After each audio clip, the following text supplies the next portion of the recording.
C'est une situation récurrente dans le football, lorsqu'une équipe échoue, l'entraîneur est facilement remis en cause.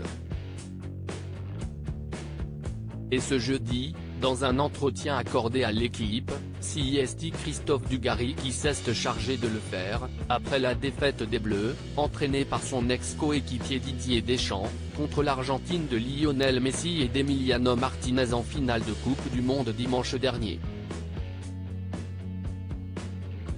Je suis déçu et triste, d'abord. Et ensuite en colère, parce que c'était une finale largement à notre portée. Didier Deschamps, note de la rédaction, reste 5 ans, 10 ans, 15 ans de plus, ce n'est pas mon problème, ce n'est pas à moi de décider. Mais je ne cache pas que je préférerais que ce soit Zizou, Zinedine Zidane, note de la rédaction, j'ai envie de voir autre chose, a-t-il dans un premier temps expliqué, avant de critiquer le jeu proposé par son ancien capitaine sous le maillot bleu. On ne peut jamais parler football.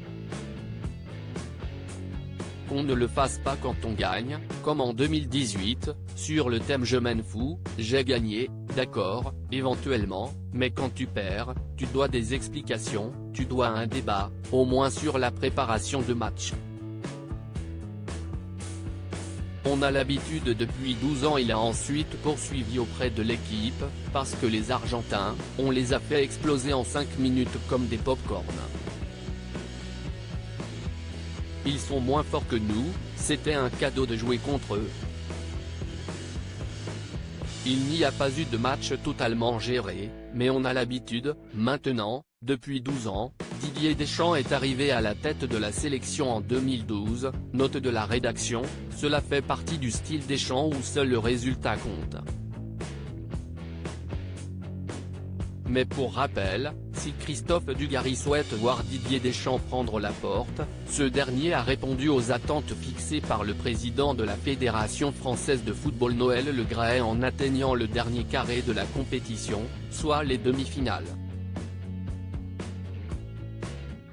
Ainsi, l'ancien coach de l'OM a désormais les cartes entre ses mains pour décider de son avenir au sein des Bleus, a expliqué son président dimanche pour Le Parisien, lui qui vient de lui proposer une prolongation.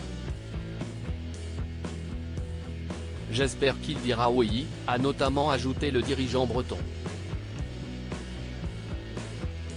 Reste désormais à savoir si le beau-père de Mathilde va rempiler pour quelques années supplémentaires sur le banc tricolore. Affaire à suivre.